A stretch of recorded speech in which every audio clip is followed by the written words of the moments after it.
do that on the live. Yeah. Maybe you will. Coming in, another High Vibe Conversations. I'm your host, Ambassador Terry Nichols, along with the marvelous and the Vettrus-Nichols. And two very cool people, Jenny Landgren, Chelle Shapiro's here. We're talking about something like we do every week, something very interesting. And this is pertinent right now. There's a lot of this going on. We're talking about anxiety. Linda? Yeah, man. Whew. Lots of anxiety for a while now with the whole pandemic thing, just for starters, right?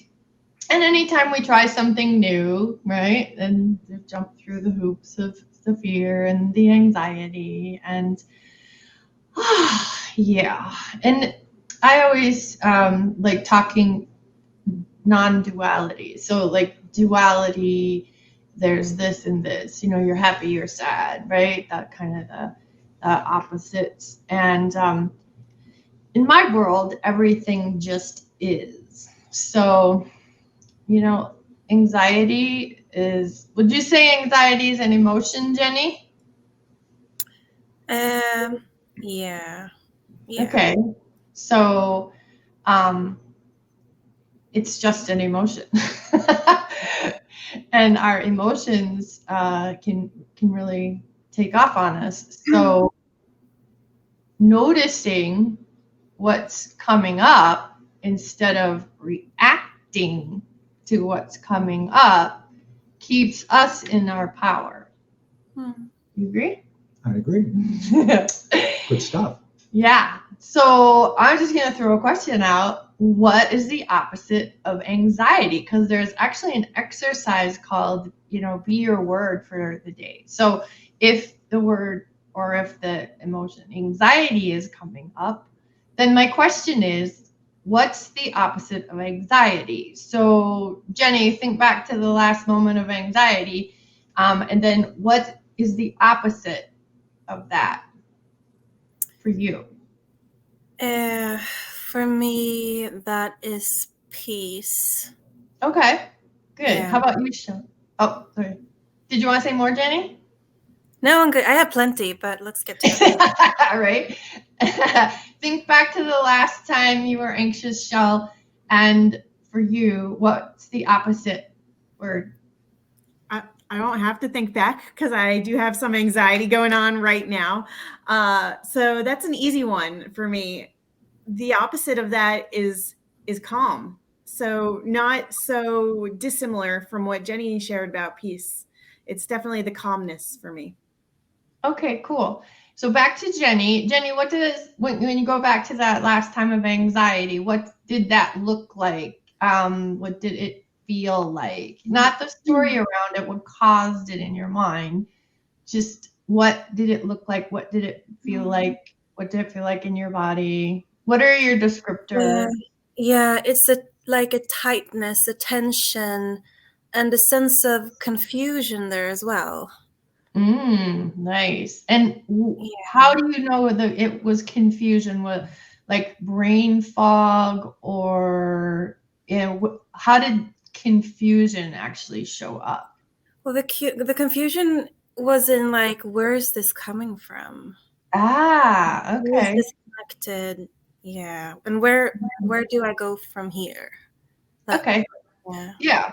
So in your healing path, you've learned to go deeper, dig deeper for the cause. Like where is this coming from? Rather than reacting to the anxiety. Right. Or that is a reaction, right? It's just a reaction from a place of healthy detachment. Yeah. Okay. Cool. All right. And so then, quick describe the anxiety and then take us into the peace. How does that look to you? How do you feel it and stuff like that? So review your anxiety and then take us to the peace. Are you still talking to me? Yeah. So that looks like, first, my first reaction is I want to hide from it or squash it or, like get away from it. And then it's more of it opening up, accepting, recognizing that this is a part of me and it's really trying to tell me something, and looking at it more like a teaching and a lesson, and allowing space for that, and more sitting with it, like sitting with those emotions and listening. What is this teaching me? Yeah, that's your new process. I love it. So back to the last time you felt anxiety. So what did that look like? How did it feel? Where did you feel it in your body? And then take us to the opposite piece. What's that like? Where do you feel that in your body? Does that make sense? Mm-hmm. Okay. So I just shared the journey towards that, and then the piece is sometimes there's like self-forgiveness in there, and it's letting go, and it's letting go of the outcome of things, and letting go of what was, and its presence. Mm-hmm. And there's appreciation and gratitude. Mm-hmm. So with the anxiety, it's a tightness, and with the peace, it's what? It's very relaxing. Where do you feel the relaxation? In the same place you felt the tightness from the anxiety? Where do you feel the peace? My whole body. Oh, okay. Cool. All right. How about you, Chelle? So anxious, where did you feel it? When I'm feeling anxious, and again, I'm feeling it right now, so I can tell you what's going on for me right now. There's a tightness in my throat. Throat. Okay. There's also like a knot in my upper back. Like I feel a tension there. So I feel like a pressure of something trying to like push me to do something that I might not want to do. Okay. Go ask your next part so I don't just dive into it. Yeah, and then the next part is your flip word was calm. Yeah. So where do you feel that? With the calm, it's like that knot in my throat disappears. So it's like a loosening of my whole jaw and throat area so that it feels open and for lack of a better word, I'm going to use Jenny's word too, relaxed. But it's definitely my throat area opens back up. And I don't feel that knot or distress anymore. And then in my back, it kind of like dissipates. So it doesn't maybe necessarily always go away because I do tend to like clench up a lot. But I don't necessarily feel that ongoing pressure right there pushing me and forcing me into something that I might not be ready for. Cool. Do you ever feel like you're pushing yourself into things? And does that feel different? All the time. Yeah, that's the whole feel the fear and do it anyway feeling of like, I might not be ready for this, but I'm just going to throw myself out there and see what happens. And so part of that tightness too can come from me like my body wanting to hold back, but me knowing that I'm ready and prepared to take the leap and deal with everything as whatever happens is going to happen. But my body automatically goes to protect itself. And I think that's like the tension of the recoil a little bit. Right. So Jenny, back to Jenny, what comes up for you when you hear the word anxiety and you think through the stories of your life up until this point? What comes up for you as sort of like that number one story, that number one moment of maybe like the worst anxiety you've ever encountered? Does that make sense? Yeah.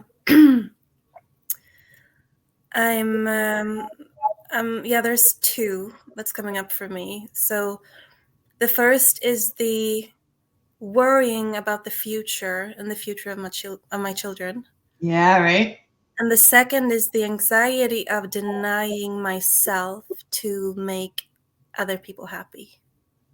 Oof, right. They're equally Yeah, man. Yeah.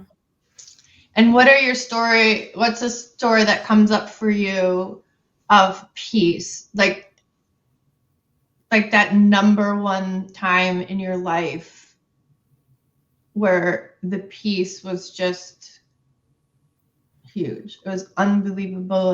It was the most peace you've ever encountered, felt, whatever. Oh.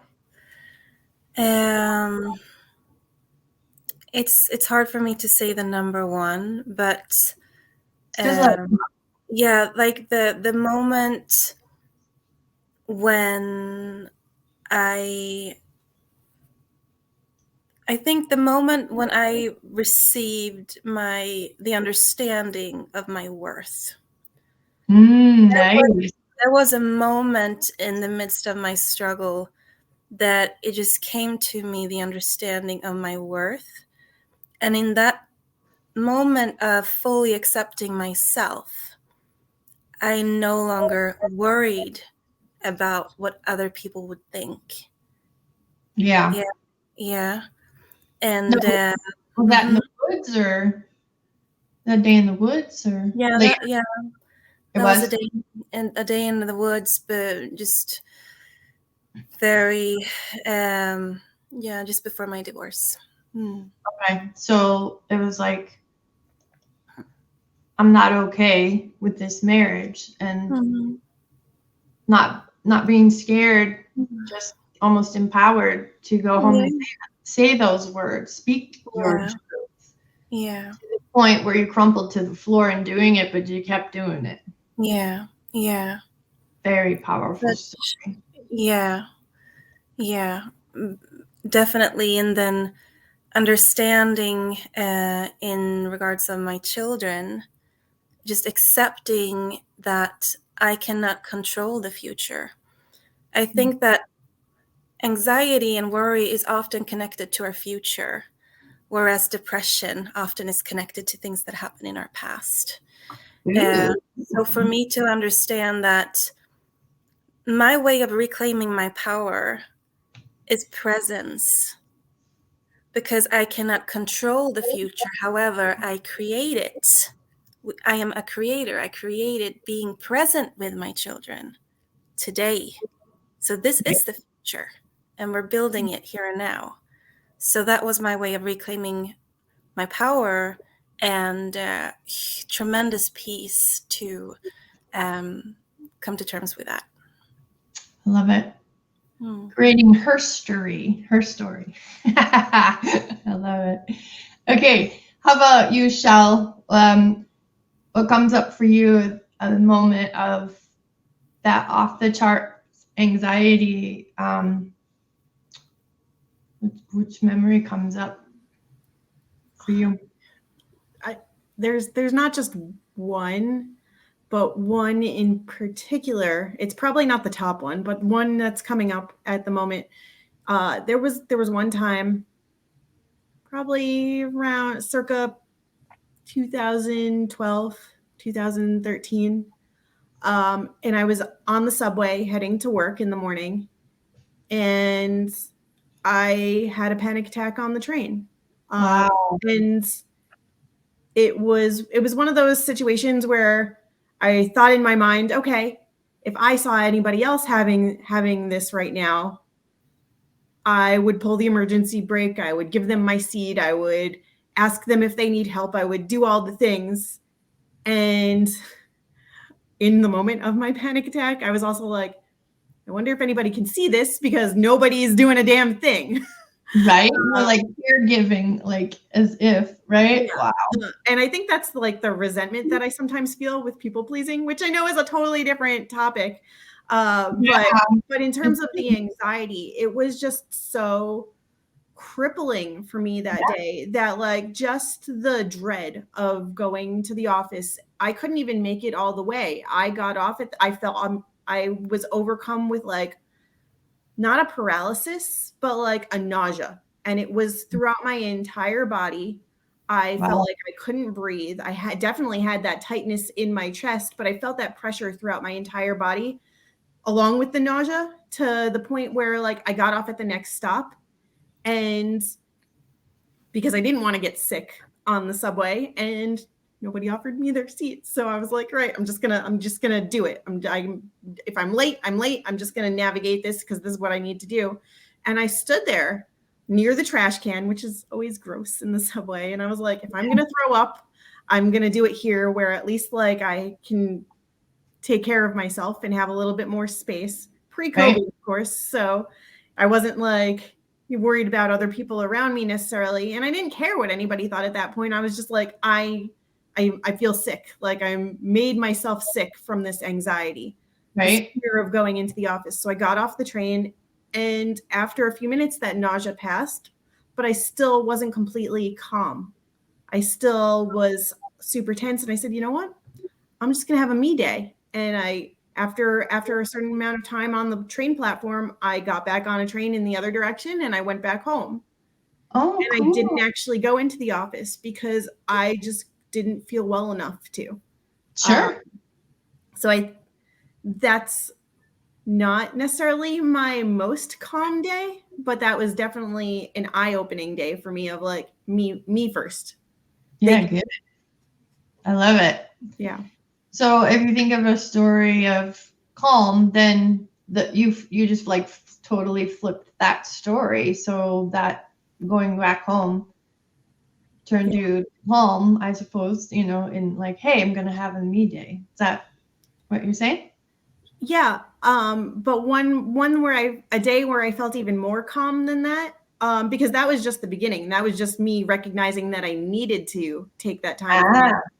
Yep. But in a moment where I 100% felt calm throughout my body, and didn't have any anxiety or worries, is probably during some of my Seattle trips, like when I'm with my support system, really, Yeah. and in nature. Like, so I'm grounding myself and surrounded by people that I like, know, and trust, that I trust implicitly with my life and my well-being, and to protect my thoughts too, so that I don't have to worry about what somebody's going to think of me if I say the wrong thing or do the wrong thing. And so that just completely is eliminated and goes out the door, and I can just be myself completely. There's a moment, I think in this past year, when I was out there, and we were walking down a hill towards the water, towards the main house. And like, there were, I think 4 of my friends lined up chatting amongst themselves ahead of me. It was down a hill. And I remember taking a picture of that moment. And I was so at peace walking down the hill, just watching them all like chit-chatting. And I was like, it doesn't get any better than this. Like, Nice. you look at these people, and I'm not even like immersed in them right now. I'm behind them, and I still feel this calmness. And just thinking about that picture in that moment says so much. Yeah, I love it. And that going to the office it's completely the opposite, going into the opposite environment. Yeah, those are great stories. All right. Well, thanks, guys. That was so good. Terry, you want to wrap it up? Man, I just love it, hanging out with smart people. Just love this, and it continues to this day, and just fantastic. Thank you for stopping in, and thank you, ladies and gentlemen, for listening in to us and a little talk about anxiety. See you next time. Bye.